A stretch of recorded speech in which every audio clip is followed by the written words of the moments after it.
अस्सलाम वालेकुम जी, मैं मारिया अली, आप देख रहे हैं मेरा चैनल। यूके में पाकिस्तानी ख़ानदान का बहुत बड़ा फ्रॉड, तकरीबन 1.5 लाख पाउंड जो है वो हड़प कर लिए लोगों ने। शॉर्टकट का भयानक अंजाम आप सबको पता है क्या होता है। घर बर्बाद हो गया, क्रेडिट स्कोर ख़त्म हो गया है, जग हसाई अलग हुई, थू लोग अलग कर रहे हैं, पाकिस्तान की बदनामी इन लोगों की वजह से हुई, ओवरसीज़ पाकिस्तानियों का वहाँ पे रहना मुश्किल हो गया।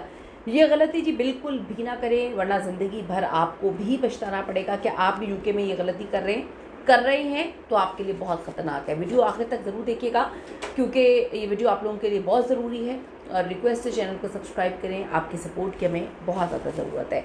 एक ऐसे केस के बारे में बात करूंगी जो इस बात का सबूत है कि बरतानिया जैसे मुल्क में कानून से बचना बिल्कुल भी मुमकिन नहीं है। एक पाकिस्तानी ख़ानदान जिसने जो है सरकारी इमदाद में फ्रॉड किया, इतना बड़ा फ्रॉड जिसके बारे में आप तसव्वुर भी नहीं कर सकते।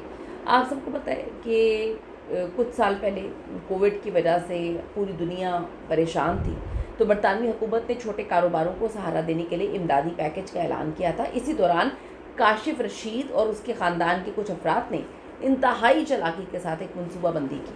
उन्होंने अपने फ़र्ज़ी ऐसी कंपनियां जो है और बिज़नेस खड़े कर दिए जिनका वजूद कभी था ही नहीं। झूठी बिज़नेस, झूठी जो है फर्म दिखाना शुरू कर दी। सिर्फ यही नहीं बल्कि उन्होंने जो क्रेडिट कंपनियां हैं उनको भी धोखा देने के लिए अपने बिज़नेस के नाम पर बार बार तब्दील किया। इस सारे फ्रॉड के ज़रिए उन्होंने हुकूमत से तकरीबन 1,50,000 पाउंड्स की इमदादी रकम हथिया ली। ऐसे दरिंदे होते हैं जिनकी वजह से जो बेचारे असल हकदार होते हैं उनके साथ बुरा होता है।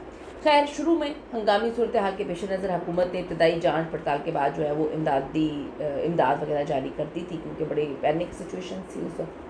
लेकिन जैसे ही हालात फिर मामूल पर आते हैं, ऑडिट का अमल शुरू होता है, तो हुकूमत ने इन तमाम जो इमदाद हासिल करने वाले हैं उनकी छानबीन शुरू कर दी। जब इस फैमिली के मामले आए, खुली चीज़ें, तो इनका फ्रॉड का पोल खुलना शुरू हो गया।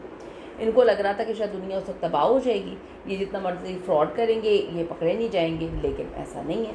जब लोग संभलते हैं तो फिर आपको पता है कि एक्शन में भी आते हैं। हुकूमत उनके घर पे छापा मारा जहाँ से जाली दस्तावेज़ात निकलती हैं, स्टैम्प्स निकलती हैं, दीगर शवाहिद भी बरामद हो गए जिनसे साबित हुआ कि इन्होंने ये तमाम तर कंपनियाँ जो हैं सिर्फ़ और सिर्फ सरकारी रकम को लूटने के लिए बनाई थी। काशिफ रशीद को 5 साल और रेहान मोहम्मद को 3 साल की कैद की सज़ा सुनाई गई। नौरीन मलिक और दीगर मुलव्वस अफराद को अगरचे अभी जेल नहीं भेजा गया, लेकिन उनकी ज़िंदगी पर इसके बहुत बुरे असरात मुरतब हुए हैं। उनकी क्रेडिट हिस्ट्री मुकम्मल तौर पर तबाह हो गई, और उसके बाद जिसका मतलब है कि वो बरतानिया में ना कोई लोन ले सकते हैं और ना ही किस्तों पर कोई चीज़ खरीद सकते हैं और ना ही आसानी से किराए पर उनको घर मिल सकता है। हिसाब करें, ये केस हम सब के लिए, ओवरसीज़ के लिए बहुत इम्पॉर्टेंट है कि हम थोड़ी देर के फ़ायदे के लिए इतने बड़े गेम्स खेलते हैं, तो हमें शर्म आनी चाहिए, समझना चाहिए कि गलत का अंजाम गलत ही होता है। बहुत सारे लोग वहाँ पे मुख्तलिफ़ तरीक़ों के फ्रॉड कर रहे हैं, बहुत ज़्यादा फ्रॉड कर रहे हैं।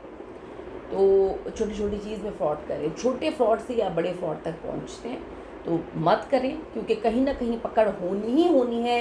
गलत फहमी में ना रहें कि पकड़ नहीं होनी ही होनी है। इज़्ज़त भी जाती है, जेल भी जाना पड़ता है, जग हसाई भी होती है। पाकिस्तानी कम्युनिटी वहाँ भी बेचारे जब उनको ट्रॉल किया जाता है तो फिर आप लोग भी वहाँ पे मुंह दिखाने के काबिल नहीं रहते, क्योंकि आपको भी वो पकड़ के जो है बिल्कुल आपको कट ऑफ कर देते हैं। तो कुछ शर्म है, करें, कुछ बेगैरतियाँ कम करें। जिनके दिमाग में बेगैरती करने के ही ख्वाब व ख्याल हैं, उनको चाहिए कि वो ना जाएँ और बेगैरती भी ना करें। इस पर अपनी कीमती राय ज़रूर दीजिएगा कि इस तरह के लोगों के साथ क्या होना चाहिए और इस तरह के लोगों की वजह से आप लोगों की ज़िंदगी पे कितने असरात मुरतब हुए हैं। ज़रूर बताइएगा। See you in the next video. लाने के बाद